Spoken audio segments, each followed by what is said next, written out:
안녕하세요. PP 채널입니다. 창세기 20장을 보면 그랄이라는 지역의 왕인 아비멜렉이 아브라함의 아내인 사라를 취하려고 하는 그런 이야기가 나옵니다. 이 이야기를 그냥 보면 아비멜렉이 아브라함의 아내를 그냥 빼앗아 가려는 듯한 그런 모습으로 보일 수 있지만, 그래서 아비멜렉이 나쁜 사람처럼 보일 수 있지만 사실은 그렇지 않아요. 아비멜렉은 나쁜 사람이 아니고 이 일의 잘못은 아비멜렉이 아니라 전적으로 아브라함에게 있습니다. 왜냐하면 아브라함이 사라를 아내가 아니라 누이라고만 설명했기 때문이에요. 그래서 아비멜렉은 사라가 아브라함의 아내인 줄 모르고 그저 사촌인 줄 알고 사라를 아내로 삼으려고 했던 것입니다. 그런데 이러한 일이 처음이 아니에요. 아브라함은 이미 창세기 12장에서도 아내인 사라를 그저 누이라고만 말하여 그로 인해 사라를 마음에 들어한 이집트 왕에게 빼앗길 뻔한 적이 있었습니다. 사실 사라가 누이가 맞기는 해요. 창세기 11장에 나오는 족보를 보면 사라는 아브라함의 사촌 누이가 맞습니다. 당시 시대에는 같은 가문끼리 결혼하는 것이 당연시 여겨졌기에 이렇게 친척들끼리 결혼하는 게 문제가 되지 않았어요. 하지만 결혼을 하게 되면 단순히 누이가 아니라 이제는 아내잖아요. 그러면 아내를 지키는 게 너무나 마땅합니다. 그런데 아브라함은 한 번도 아니고 두 번이나 이런 일을 만듭니다. 특히 창세기 12장에서 있었던 이집트 왕에게 아내를 누이라고만 말하고 지키지 않았던 그 사건도 충격적이지만 창세기 20장에서 아비멜렉에게 했던 두 번째로 아내를 누이라 한 이번 사건은 더욱더 매우 충격적입니다. 왜냐? 창세기 12장의 아브라함은 처음 아내를 누이라고 말했던 그때의 아브라함은 아직 그의 신앙이 초기 단계였어요. 하나님께서 그를 부르시고 그와 함께 하시겠다고 약속한 지 얼마 안 됐던 시점이고 아직 하나님이 어떤 분인지 정확히 알지 못했던 하나님의 능력을 체험하지 못한 그런 때였습니다. 그렇기에 우리가 창세기 12장의 아브라함은 그럴 수 있어. 아직 하나님을 잘 모르고 만나고 체험한 그런 경험이 없기 때문에 그럴 수 있어 라고 생각해 볼 수 있어요. 하지만 창세기 20장에서의 아브라함은 그때와는 완전히 다릅니다. 그의 신앙은 삶의 여러 사건 가운데 역사하시는 하나님을 만나고 체험함으로 인해 이전보다 더 성숙해져 있었어요. 이집트 왕을 속이고도 하나님의 은혜로 목숨을 부지했고 많은 재산을 얻었으며 또 아내인 사라를 되찾을 수 있었습니다. 그리고 하나님께서 그를 만나 주시고 그와 항상 함께 하시겠다는 약속을 거듭해 주셨어요.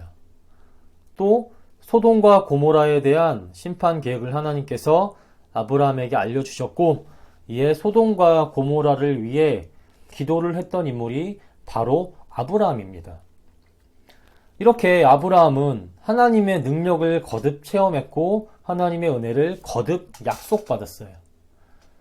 그렇기에 그의 신앙은 처음 아내를 누이라고 말하고 지키지 못했던 창세기의 12장 시점보다 지금은 창세기 20장에서는 훨씬 더 성숙해져 있었습니다.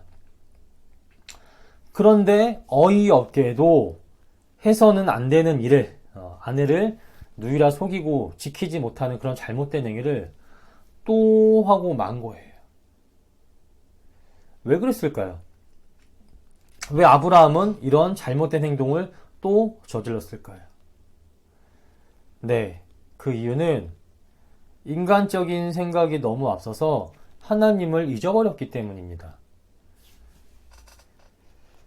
지금 아브라함은 자기가 살던 지역에서 떠나 다른 지역으로 이동했습니다. 그곳에서 아브라함은 만일 사라를 아내라 하면 남편인 자기를 해하고 다른 사람들이 아내를 빼앗아 갈까봐 두려웠던 것 같아요.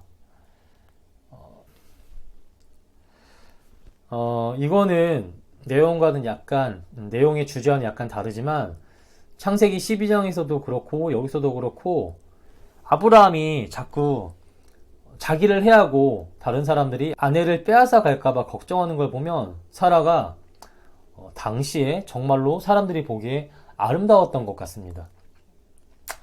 이거는 주제랑 다르니까 각설하고, 옛날 시대에는 법보다 물리적인 힘이 훨씬 더 가까운 시대였습니다.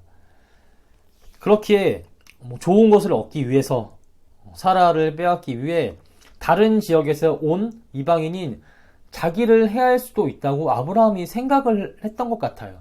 이로 인해 두려운 마음을 가지고 있었습니다. 그래서 전에 똑같은 상황 가운데서 역사하셨던, 애굽에서 지켜주셨던 하나님의 놀라우신 그 은혜와 그 능력을 순간적으로 잊어버리고 똑같은 죄를 또 범하고 만 거예요. 하나님을 잊어버리고 인간적인 판단이 앞서 자기 목숨 부지하기 위해 아내인 사라를 지키지 않는 잘못된 선택을 하게 된 것입니다. 사람이 어려운 상황이나 문제를 맞닥뜨리면 어이없는 선택과 실수를 할 때가 있어요.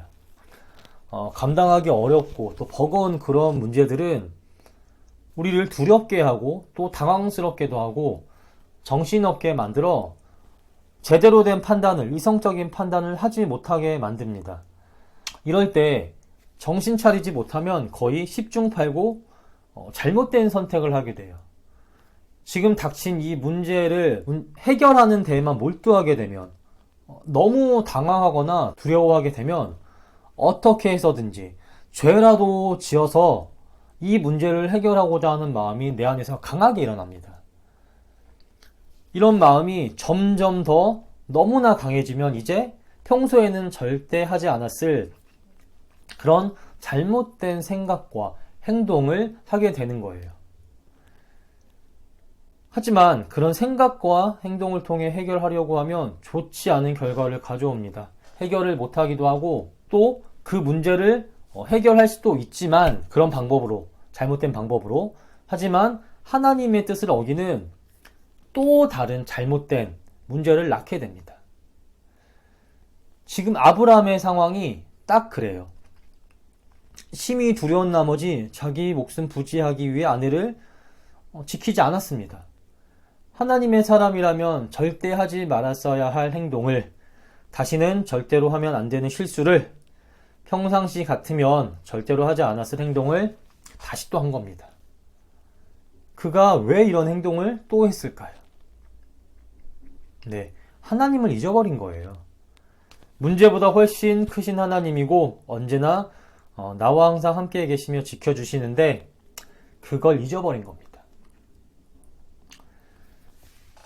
평상시에는 하나님을 잘 의지하고 또 다른 누군가가 어려워하고 고통 가운데 있으면 그 사람에게 가서 하나님을 잘 의지하라고 조언을 해주는 사람일지라도, 막상 내가 그런 상황에, 어려운 상황에 닥치게 되면 그런 나도 하나님을 잊어버리는 경우가 생길 수 있어요. 하나님이 아니라 닥친 문제들에 대한 두려움과 근심 걱정에 짓눌려 어떻게든 해결해 보려는 인간적인 생각이 앞서다 보면 잘못된 선택을 하게 될 수도 있습니다.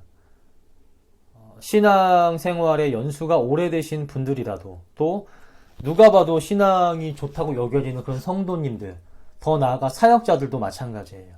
이런 사람들도 이런 잘못된 행동을 할 수 있습니다. 이게 바로 우리 인간이에요. 이렇게 연약하고 부족한 게, 또 유혹에 약하고 하나님의 은혜를 언제 그랬냐는 듯이 잊어버릴 수 있는 게 바로 우리 인간입니다. 그래서 하나님을 순간 잊어버리고 평소에는 그렇지 않았지만 정말 잘 믿고 나는 절대 하나님의 뜻만 따르고 하나님을 잊어버리지 않을 거야. 항상 하나님만 의지할 거야. 라고 다짐했던 사람들도 이런 잘못된 선택과 행동을 하게 될 수 있어요. 그렇기에 아브라함도, 그렇게 믿음이 좋게 보였던 아브라함도 똑같이 예전에 했던 잘못된 행동을, 절대 하지 말았어야 될 행동을 반복해서 행했던 것입니다. 그러니 우리는 그렇게 되지 않도록 항상 하나님을 잊지 않아야 돼요. 기도와 말씀 가운데 늘 충실하고 늘 하나님을 가까이 하는 삶을 살도록 노력해야 됩니다. 내 시선이 항상 하나님께 있어야 돼요. 그래야지만 우리는 어떤 상황에서도 두려움과 어려움 가운데서도 흔들리지 않고 바른 생각과 바른 선택을 할 수 있습니다. 만일 그렇지 않고 상황이나 문제를 우선하게 된다면, 그래서 하나님을 잊어버리고 인간적인 판단이 우선되게 된다면 아브라함과 같은 잘못된 실수를 그 누구도 절대 피할 수 없습니다.